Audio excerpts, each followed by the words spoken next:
तो देखिए, आज हम बात करने वाले हैं एक लेडी जो कि प्रेग्नेंट है और उसके गर्भ में 2 बच्चे हैं, ठीक है?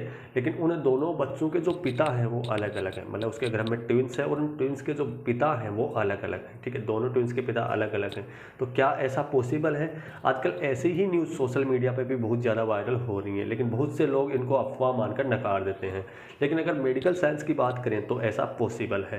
तो देखिए, ऐसा कैसे पॉसिबल है, आज हम इसी के बारे में बात करने वाले हैं। तो इसके लिए 2 टर्म्स होती हैं, एक होता है सुपरफेटेशन और एक होता है सुपर फेकेंडेशन, ठीक है? 2 टर्म्स होती हैं, इन टर्म्स के द्वारा आज हम इसको जानने वाले हैं। तो सबसे पहले हम देखते हैं सुपर फेकेंडेशन टर्म्स के बारे में।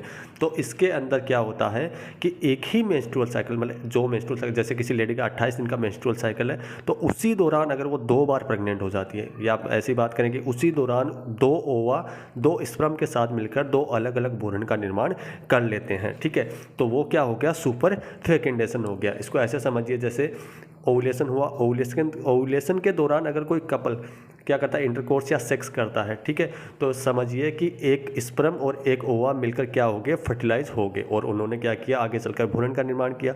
ये तो होगी नॉर्मल प्रेगनेंसी। लेकिन अगर बात करते हैं सुपर फेकेंडेशन में, तो इसमें क्या होगा, इसमें 2 ओवा और 2 स्पर्म मिलकर 2 अलग अलग भ्रूण का निर्माण करेंगे आगे चलकर, या फिर वो अलग अलग फर्टिलाइज होंगे और आगे चलकर अलग अलग भ्रूण का निर्माण करेंगे। तो 2 भ्रूण या फिर 2 बच्चे उनसे आगे चल के बनने वाले। तो ये हो गया सुपर फेकेंडेशन। तो इसमें देखिए, ऐसा कैसे हो सकता है कि उनके पिता अलग अलग हो?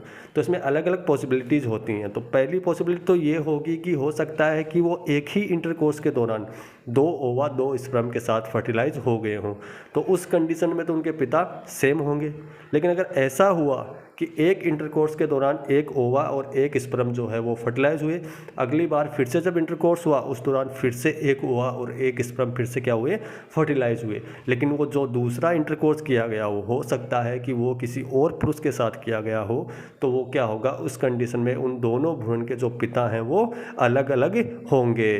तो सुपर फेकेंडेशन के द्वारा ऐसा पॉसिबल है कि बच्चे जो घर में 2 बच्चे हैं या ट्विन्स हैं उनके पिता अलग अलग हो सकते हैं, ठीक है? लेकिन ये होना एक ही मेंस्ट्रुअल साइकिल के दौरान चाहिए। मतलब दोनों जो इंटरकोर्स हुए ये एक ही मेंस्ट्रुअल साइकिल के दौरान होना चाहिए। मतलब उसी 28 दिन की अवधि के अंदर के बच्चे होंगे, वही क्या होंगे, सुपर फेकेंडेशन कहलाएगा, ठीक है?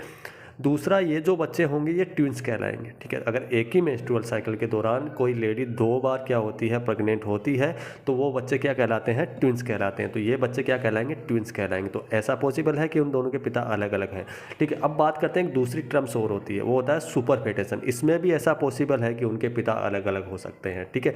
तो अगर सुपरफेटेशन की बात करें, तो अगर मेडिकल टर्म में बात करें तो इसमें ऐसा होता है कि एक लेडी जो पहले से प्रेग्नेंट है, ठीक है, और वो अगले मेंस्ट्रुअल साइकिल के दौरान फिर से प्रेग्नेंट हो गई है। एक लेडी जो पहले से प्रेग्नेंट है और वो अगले मेंस्ट्रुअल साइकिल के दौरान फिर से प्रेग्नेंट हो गई, वो कहलाएगा सुपर फेटेशन, ठीक है? जिसके गर्भ में पहले से बच्चा है, पहले से भ्रूण पल रहा है, लेकिन अगले जो मेंस्ट्रुअल साइकिल आएगा उसके अंदर फिर से ओव्यूलेशन हुआ, उस दौरान वो फिर से प्रेग्नेंट होगी। तो ये सुपर फेटेशन कहलाएगा, ठीक है?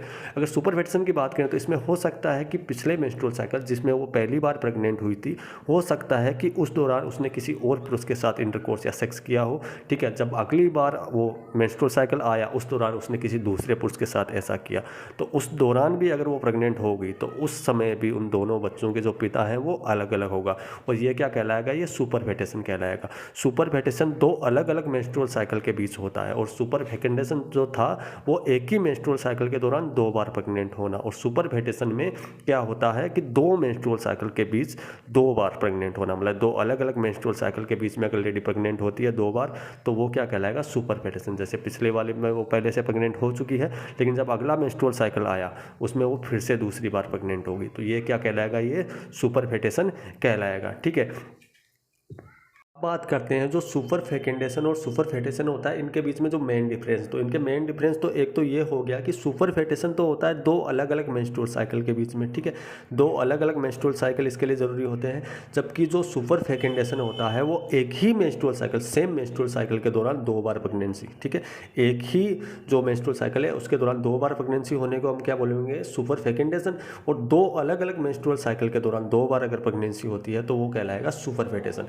अब बात करते हैं सुपर फेटेशन के अंदर जो बच्चे होंगे, तो एक बच्चा जो है वो 2 से 4 वीक पहले मैच्योर हो जाएगा। मतलब दोनों के बीच में जो गेस्टेशनल एज है उसमें 2 से 4 वीक का डिफरेंस आएगा। वो कैसे आएगा? क्योंकि एक बच्चा जो है वो पहले वाले मेंस्ट्रुअल साइकिल के अंदर मानिए वो कंसीव हो चुका है, ठीक है, तो वो 2 से 4 वीक पहले कंसीव हो चुका है दूसरे वाले बच्चे के मुकाबले में। अगला वाला बच्चा अगले वाले मेंस्ट्रुअल साइकिल के दौरान कंसीव हुआ तो वो इतना मैच्योर नहीं हो पाएगा पहले वाले बच्चे के मुकाबले में। डिलीवरी के वक्त पहले वाला बच्चा है वो ज़्यादा मैच्योर होगा और दूसरा वाला जो बच्चा है वो 2 से 4 वीक कम मैच्योर होगा पहले वाले के मुकाबले में। और जो बच्चे होंगे, मतलब जो सुपर फेटेशन के द्वारा होने वाले जो बच्चे होंगे, ये ट्विंस नहीं कहलाते हैं, ठीक है। होते हैं ट्विंस के जैसे ही हैं, मतलब एक ही बार इनकी प्रेगनेंसी होगी, एक ही बार में ये जन्म लेंगे, ठीक है, लेकिन ये ट्विंस नहीं कहलाएंगे। जबकि सुपर फेकेंटेशन वाले बच्चे होते हैं ये क्या कहलाते हैं? ये ट्विंस कहलाते हैं।